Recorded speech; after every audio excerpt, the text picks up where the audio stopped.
السلام عليكم ورحمة الله وبركاته. عندك نفاس وخاصاتك حلوة سهلة واقتصادية وفي نفس الوقت تحمر لك وجهك قدام ضيافك. هذه الوصفة راهي ليك، اللي هي وصفة صبلي المزيود، سهل وسريع الشكل وذوق. نبدو على بركة الله بالمقادير وطريقة التحضير.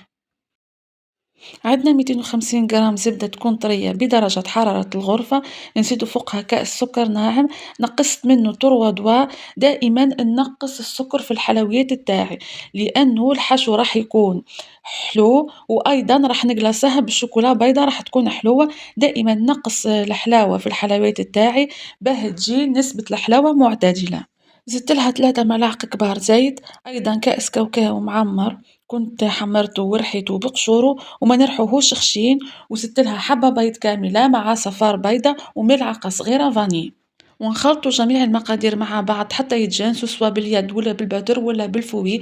المهم نخلطوا حتى يندمجوا المقادير الكل مع بعض. بعد ما يتجانسوا المقادير مع بعض درت 2 ملاعق نشا كبار، ونبدا نضيف الفرينة تدريجيا حتى نتحصل على عجينة تكون طرية ومتماسكة. اللي عندها البترات استعمل لوكا.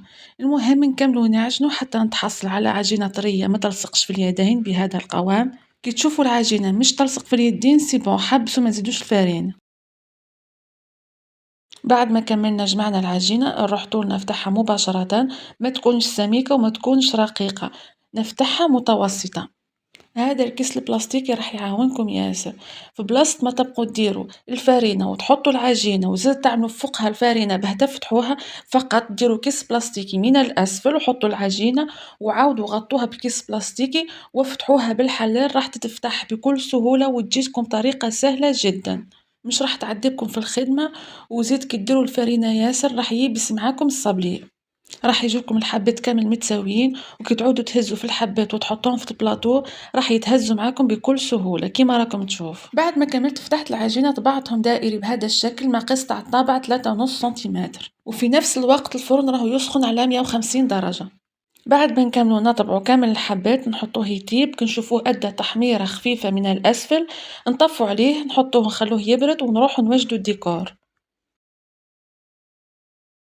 بالنسبة للتزيين راح نحتاجو عجينة السكر، أنا استعملت هذه لامارك ننصحكم بها ملاحة ياسر. استعملت اللون الوردي، انتم استعملوا أي لون تحبوه.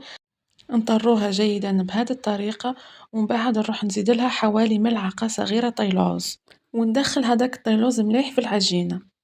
الطيلوز راح يساعدنا بها العجينة تنشف بسرعة وتبقى محافظة على الشكل تاعها.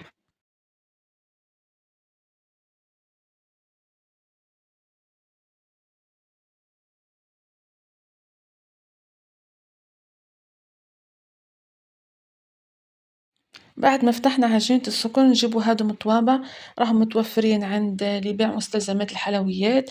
في رابعة مع بعضهم شريتهم ب20 ألف، وتحبي تشري بالواحد يبيعلك الواحد ب5 آلاف. كي تشوفوا العجينة تلصقلكم في البلون دو ترافاي ولا في الطابع ديروا شوية مايزينا أو سكر ناعم.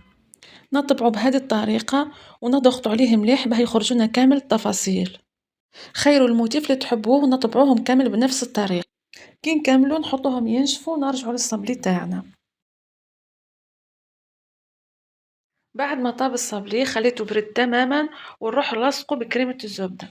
بالنسبة لكريمة الزبدة درت 150 غرام زبدة أوبلين، وزدت معاها 100 غرام سكر ناعم و2 ملاعق كبار طوفية كراميل و2 ملاعق كبار زيت، وأيضا نصف كأس كاوكاو محمر ومرحي بقشوره كنت رحيته رقيق جدا. ونضربوها مليح بالباتور ولا بالبترا حتى نتحصل على كريمة متجانسة وملساء كيما راكم تشوفوا فيها. فرغته في بوش ودرت داير ساير بالصبلي كيما راكم تشوفوا، خليت فراغ في الوسط وهذاك الفراغ عاودت حشيته بالشوكولاته تغطيني، ونعاود نقفل بحبه تاع الصبلي.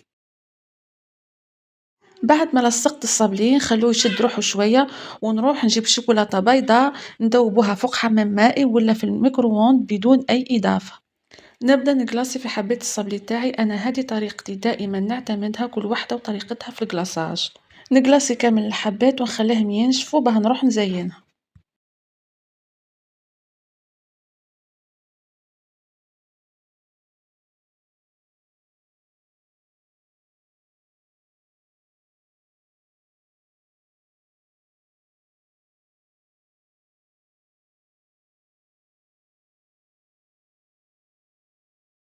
بعد ما حبيت الصابلي كانوا نشفوا، والديكور اللي خدمته أيضا بعجينة السكر كان نشف، نروحو نجيبو نمسحوه بحاجة قليلة، حاجة خفيفة فقط تاع الماء، ونلصقوه فوق الصابلي بهذه الطريقة.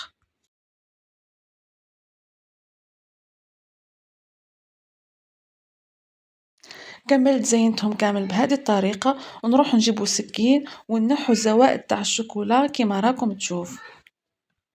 هذا هو الشكل النهائي اللي تحصلت عليه بعد ما درته في الكيسات. هذاك الكاوكاو اللي زدته في عجينة الصابلي وكريمة الزبدة زاد لها إضافة رائعة في الذوق. هذه المقادير خرجت لي 32 حبة. صدقوني حلوة رائعة تذوب في اليد قبل الفم. ودورك معايا غير نقولكم دمتم في رعاية الله وحفظه.